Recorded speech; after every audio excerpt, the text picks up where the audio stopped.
Hello, friends. Welcome to this live session on this MOOC course, Essentials of Data Science 2, which is about sampling theory and linear regression analysis. So, let me try to give you a brief idea first that what was the motivation for me to offer this course. You see, whenever we are talking about, say, statistics or data science or say anything, our objective is that we want to draw the statistical inferences for a very big population. Population means this is a collection of units which is very, very huge. But we are trying to do it on in a way such that we try to observe a very small fraction of the population, which is called as sample. And then, based on the sample, we try to draw various types of statistical conclusion. And we expect that whatever conclusions we have drawn from a very small fraction of the population, they are going to remain valid for the entire populations. For example, one popular example which I always take is that whenever there is a clinical trial, that if we want to test whether a new medicine is effective or not, then we try to conduct the experiment over a small number of people, and then we try to take a conclusion whether this medicine is good or bad for the whole population. So if you try to see, the clinical trials are conducted somewhere in any part of the world, but the medicine is used over the whole world. For example, if somebody wants to control the body temperature, that is the fever, then paracetamol is a common tablet which is used all over the world. So how such things are done? That is the job of statistics. So the first step while using any statistical tool is that we have to draw a sample. The sample has a very strong condition that sample should be representative. What do you mean by representative? That means all the characteristics which are present in the population, they should also be present in the sample. Right. For example, if I say if there is a population of say this young children consisting of boys and girls. So when we are trying to take a sample, in case if the sample has only boys or only girls, then it is not a representative. But it will be representative only when we have girls and both in our samples. Similarly, if we are trying to take a sample from a hospital where all sorts of people are going for treatment, then there will be some people who are children, newly born, some are younger, older, etc., etc. Then the question is that in case if we draw a sample which has only young children, then would you like to call it as a representative sample? Certainly not. And in case it has the people only from, say, this elder group, would you like to call it as a representative sample? Not. Well, what will happen if you try to use these observation only of younger children, as say, or say elder people? What will happen? Then the statistical conclusion, whatever you will draw, they will be valid only for the younger children, or they will be valid only for the elder people. And now you know that in the hospital, the requirements uh, for the younger children and the older people in terms of medicine, in terms of care, etc., they are very different. So now, whatever are the findings, they will not be useful for the hospital or for the clinical trials. So that is why it is very important for us that whenever we are trying to draw a sample, it has to be representative. Representative means it should have all the characteristics which are present in the population. So the first question comes that if you want to use any statistical tool, then how to draw the sample? in such a way so the sample is good. That means sample is representative. That means sample has all the characteristics which are present in the entire population. So that is what I have attempted in the first part of this course, which is about sampling theory. Yeah, sampling theory is a age-old topic and is an area of research. And there are different types of sampling schemes which are used in the collection of data. And this is basically the objective and the nature of the population from which the sample has to be drawn.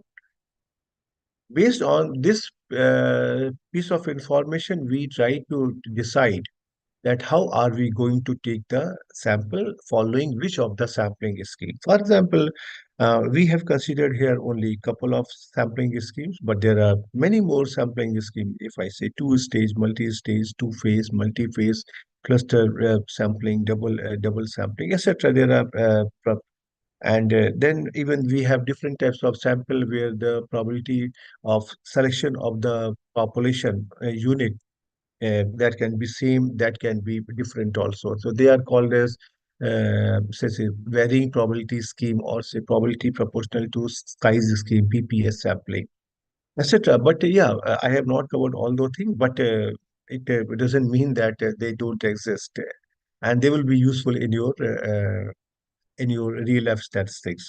But my objective was here to take the classical tools of statistics and to implement them through a software. Because nowadays people are looking forward that all those surveys which used to happen in person, they can if they can also be translated into the online mode. For example, if you try to see now, there are different website, different types of online forms which try to collect the data. For example, one possible form is Google form. People try to create a link and they try to share the link with the people, and people try to fill up the form, and the whole data is collected sitting at home. Similarly, there are some professional websites also which try to give you many more options to frame your questions in different way, and the data is collected in that way. So the advantage of online tools is that even if you are sitting in other country, you can collect the data worldwide. There is absolutely no issue.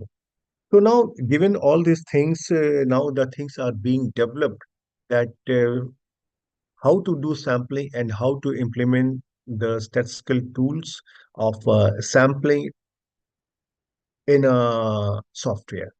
So that is why I have opted for the R software, and I have shown you that how to implement a simple random sampling and stratified sampling and other things in the R software. And beside those things, there are many statistical concepts which can be understood very easily if I try to demonstrate them through the software. And after that, there is another challenge that when you try to draw the sample, after that, in order to draw the statistical inferences, we have different types of tools. For example, finding out the standard error from different types of sampling schemes, there are different expressions. So some of those expressions have been implemented in the R software. Somewhere you can manipulate them and you can compute them, but in many places they still have to be developed. That is what we have to accept. But anyway, whatever sampling scheme we are learning, what is this sampling scheme, how it is going to look like when we try to implement it in the R software, how we can draw the sample, and how we can compute different types of statistics related to that sampling scheme was my objective when I was trying to deliver this topic, right?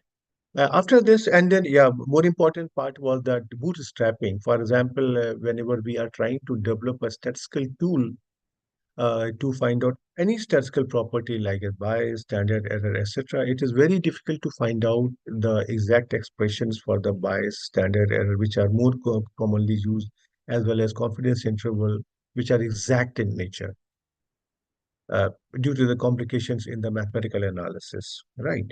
So in that case, our objective is this, well, whatsoever be the exact expression, I would like to know the value. So then I took the topic of bootstrapping, which is very useful in real life data. That whatsoever you want to compute, whatsoever you want to estimate, its bias, standard error, etc., that can always be computed using the bootstrapping. Right. This is very useful technique in a real life data application. So that is why I had taken that topic. After that, I have chosen the topic on the linear regression analysis. So regression analysis is one of the approach to produce the statistical model. I'm not saying only regression analysis is the only tool. There are other tools also. But then to start with, to begin with, I have taken the tool of multiple linear regression model, or say regression analysis, I would say. And my objective was that to give you an idea that how the statistical model can be obtained. And whenever we are talking of a statistical model or obtaining a model, what does it mean? For example, it is clear after understanding the linear regression analysis that finding out the model is equivalent to finding out the unknown uh, finding out the values of the unknown parameters or estimation of the parameter, either through point or say interval. So that is what I wanted to communicate to all my students, that estimation is the backbone behind the statistical modeling. And above all, one important point is that if you try to see in real life, whenever the real data comes, people try to jump into the software and they will try to insert the data into the software, and whatsoever outcome they get, after that, many times they make many mistakes. So my objective was that how to interpret the outcome of the software in the correct way to communicate to all the students. So that is why I have exposed all the regression analysis tool whatsoever I could do it during in the given time frame, and uh, and how to interpret them. This is what I planned in my lecture and what I have addressed in my recordings. And after this thing, there are actually I can divide the tools in two parts. For example, the tools which are developed for statistics, but they are going to be useful for data science. The difference between the two is that in the data science, the data is generated continuously, and uh, and the application has to be in an automated way. So that is why in the case of sampling theory, I took the example of bootstrapping, which can be very well used in the data science. And similarly in the multiple linear regression model, the technique of variable selection when we have a large number of variables, which was done by Lima. So that is what I have taken. So whenever we are trying to conduct any statistical, say this modeling, first we have to collect the data. So whenever we are trying to collect the data, then first of all we have to say this decide that what are the variables which are going to affect the data. When we are enthusiastic, when we are trying to begin with the model, then due to over enthusiasm, we try to collect large number of data, and some of them can be important, some of them can not be important. So the first question come here, how to collect the variables which are important for my study and then choose only those variables. So nowadays, because of softwares and because of this data collection process, the data collection, both these processes have become quite simple. And so many times, due to over enthusiasm, people try to collect the data on many, many variables, which may not really be useful for us. Useful in the sense that they are not really helping or contributing in explaining the variation in the model. So the model, we always want to understand that what is happening in the real life, that can be translated to a mathematical format, and the mathematical format should be able to describe the same thing what is happening in the real life. So now, when we want to conduct the variable collection process, we try to select our important variable in a sense that they are contributing more in the model in comparison to other variables, right? So means how are they going to affect the output variable? So working on this philosophy, we have understood the Lasso regression, and which is going to work when we have large number of variables, and which will help us in the collection of the important variables from the given set of variables. And now how to use it in the regression analysis. This was implemented through the R software. So now, in case if you try to club the classical statistic with the lasso, then it becomes a two-step procedure. That whenever you try to start with your this modeling, then you try to collect the variables and then try to fit a model using lasso, and then try to see some variables will be important, some variables which will not be important. So you try to select those variables and then try to rerun the regression once again. That means you try to take you try to take all the variables, and then after that you try to select those variables which are coming out to be important. Right. And then you try to select those important variables and conduct the regression and analysis once again. So if you try to see this, regression analysis becomes is a not a one-time process that you take the data and input into the variable and get the output, but it's a recursive process that now you try to discard some of the variable which are not really contributing, and then try to use them in the statistical modeling and continue with this process till you get a good model which is resembling the real life process which is happening in the real life. So, but definitely I have taken here only selected topics. And as I told you that regression analysis is a vast topic, and given the time which was available to us in the course, I could give you the brief idea about these two topics, mainly in the sampling theory and regression analysis. But my request to you all will be that if you want to become a good data scientist, there are many more aspects of the regression analysis as well as sampling theory which need to be learned if you really want to have a good statistical model. So my objective was that to make my students confident and to take out the fear of learning sampling theory, regression analysis, as well as data science from their heart. So once I can means convince you that how the tools are going to be used, then possibly once you understand, then whenever the problem comes, you can use them without any problem. You can learn yourself also. So that was my objective, which I was trying to fulfill in this course. Right now, let me try to take the questions which have come in the Zoom and here in the YouTube. So one question is from Natarajan Ramalingam. Yeah, welcome once again. Um, I had planned for an RCT. What is RCT? The outcome variable has been known to occur more in a specific strata. So while calculating sample size, should we factor this into it or plan as a post hoc analysis? Should I randomize specific strata wise? I will be a correct methodology. I think RCT means randomized clinical trials, I believe you are trying to say. Uh,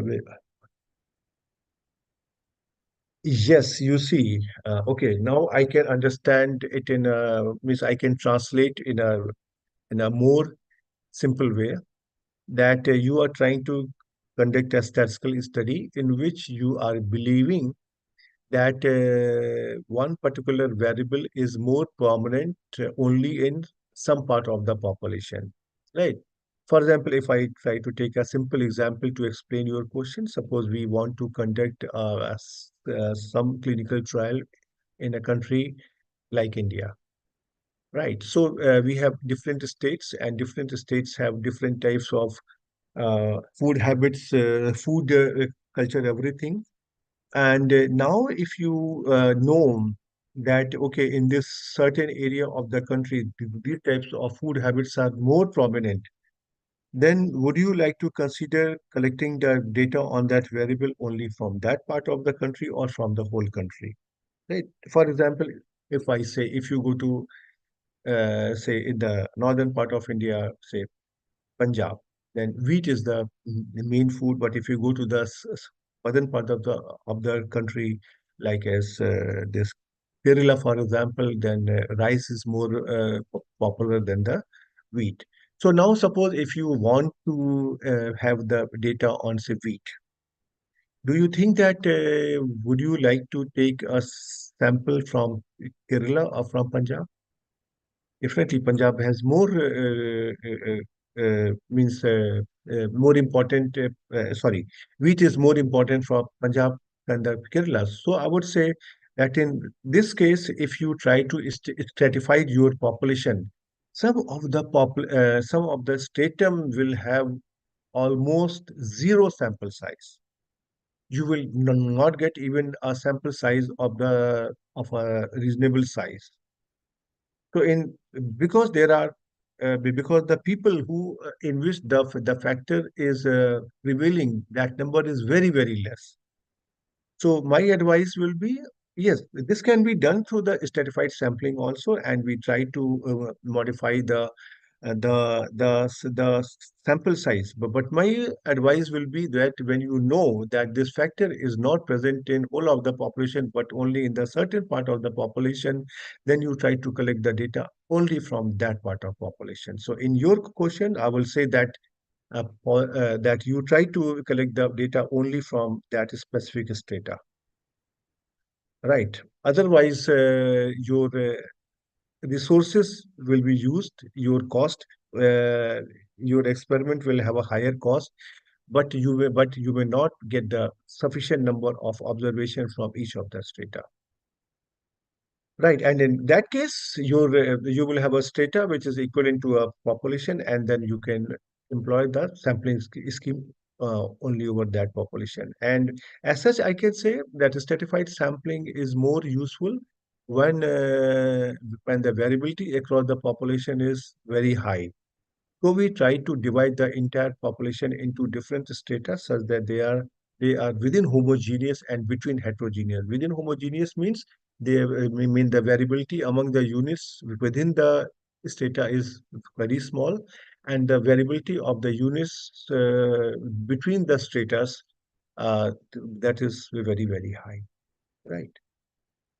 Next question is from Sandeep Biswas. How do we understand whether our sample in hand is representative of the population or not? Yes. So, yeah, that's a good question, important question. Well, see, number one, before we try to jump into the field to take a sample, first we need to understand what is my population. And with respect to the characteristic which I want to study, we have to understand that how the variability with respect to the particular unit is spreading across the population. And then we have to decide that which of the sampling scheme is will be more useful. And then, as a matter of fact, we do a pre-testing. Pre-testing means you try to just collect a small set of data and then try to see is it having all the population characteristics or not.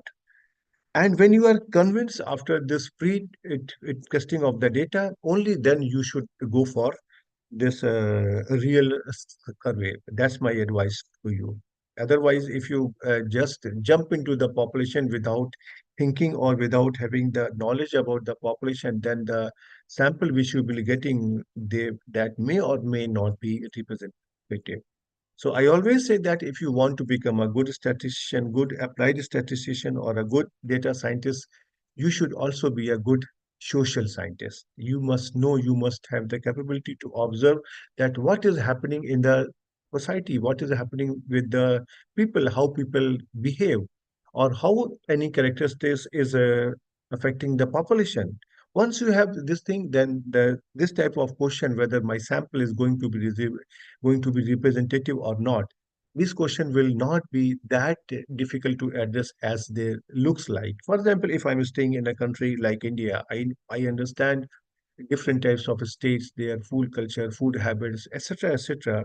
So I know that in this case, if I try to make a simple sample only just by closing my eyes, I will not get a representative sample because there is a lots of variation in the food habits, culture, language, etc. So that is why I would like to go for the stratified sampling or sometimes the cluster sampling also depending on my objective. Right. So now I don't see any other questions. So I think we can close this session. And I would like to thank you all for joining this session. And yeah, I hope you will have a good understanding of the topics. But as I said, I'm just trying to take out the fear from your heart of jumping into the swimming pool or a river, but this is only you who has to cross the river. I can only help, but I cannot swim with you. So my request to all of you will be that try to look into the books and then try to understand it more. Yeah, I will leave you after some time, but then the books will always be there and you try to complete these topics from the book. And I'm sure that you all are good students, so it should not be a problem for you to understand from the book. So all the best, good luck, God bless you, and do well in your life. Thank you very much.